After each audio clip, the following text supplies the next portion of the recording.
మీరందరూ కూర్చోండి, మేడం మాట్లాడుతున్నారు ఫ్రెండ్స్ మీతో. మీరందరూ కూర్చోండి.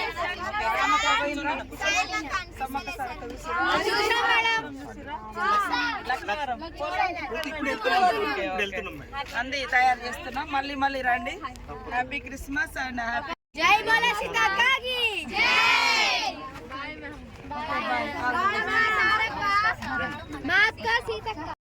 అంటే ప్రిపేర్ చేస్తున్నారు మొత్తం అంత హైదరాబాద్ వల్ల మేడం. మీకు అందరికి మేము పెద్ద ఫ్యాన్స్ మేడం, మేము చాలా ఫ్యాన్స్ మేడం.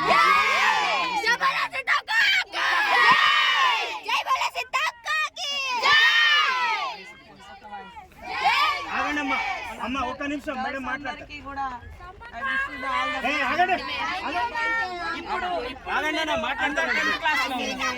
కాబట్టి ఇదే మీరు మీ ఫ్యూచర్ని ఎన్నుకునేటువంటి టైం, సెలెక్ట్ చేసుకునే టైం. ఎందుకంటే ఫస్ట్ ఇయర్లోకి వెళ్ళేటప్పుడు మనకు రకరకాల ఆలోచనలు వస్తాయి. మన ఇంటర్నల్గా కూడా రకరకాల ఫిజికల్గా కూడా చేంజెస్ వస్తూ ఉంటాయి. ఈ టైంలో కరెక్ట్గా సబ్జెక్ట్ విషయంలో కానీ లైఫ్ని ఎట్లా డైవర్ట్ అంటే ఏ రూపంలో డ్రైవ్ చేసుకోవాలి, ఏ రూపంలో మనం ఎట్లా వెళ్ళాలనేది కూడా సెలెక్ట్ చేసుకునేటువంటి ఒక మంచి టైం.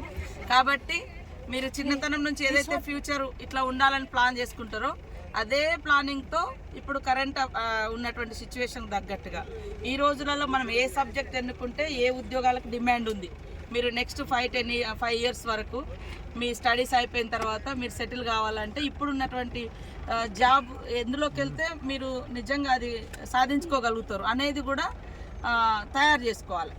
మీ యొక్క ఫ్యూచర్ మేనిఫెస్టో లాగా చేసుకుంటేనే మీరు ఇదవుతారు. ఏదో దారిలో ఇది అవకాశం దొరికింది కాబట్టి ఇందులో జాయిన్ అయిదాం, ఈ కోర్స్ అవకాశం అని అట్లా కాకుండా మీరు అనుకునే సాధించాలంటే ఇది ఒక మంచి టైం. 10th మార్క్స్ తోటే మీరు నెక్స్ట్ ఇంటర్లోకి మీకు సీట్స్ కానీ లేకుంటే ఇతరతర అవకాశాలు దొరకడానికి. సో మీరు అందరూ కూడా మంచిగా సెలెక్షన్ చేసుకోండి. మూస పద్ధతిలోకి వెళ్ళకండి. తను బీఈడీకి వెళ్ళింది కాబట్టి నేను బీఈడీకి వెళ్ళాలి, తను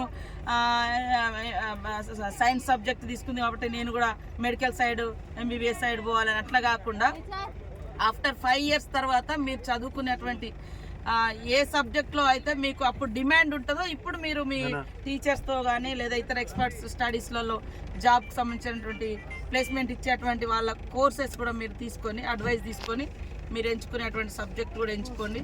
తర్వాత మనం బయటికి వెళ్ళిన తర్వాత హాస్టల్స్లలో కో ఎడ్యుకేషన్స్ ఉంటాయి, ఇంటర్లో రకరకాల ప్రలోభాలు ప్రభావాలు కూడా ఉంటాయి. అలాంటి వాటికి లోన్ కాకుండా మీ తల్లిదండ్రులు మీ మీద పెట్టినటువంటి ఏదైతే ఆశలు ఉన్నాయో అవన్నీ కూడా నెరవేర్చడం కోసం ఎటు మనం మనసు డైవర్ట్ కాకుండా ఓన్లీ స్టడీస్ అండ్ ఇంకేమైనా ఉంటే సోషల్ సర్వీస్ మీద కూడా కాన్సన్ట్రేట్ చేయండి. ఆ తర్వాత 5-6 ఇయర్స్ తర్వాత మీరు ఎట్లా మీ లైఫ్లో సెటిల్ అవుతారు కాబట్టి అప్పుడు మీరు మీ లైఫ్ని ఎట్లా పర్సనల్ లైఫ్ని కూడా ఎట్లా మనం రూపొందించుకోవాలనుకుంటే అట్లా అవుతుంది. కాబట్టి ఈ టైంను మాత్రం డైవర్ట్ కావద్దు, కానియకుండా మీరు కాపాడుకోవాలి అందరు కూడా.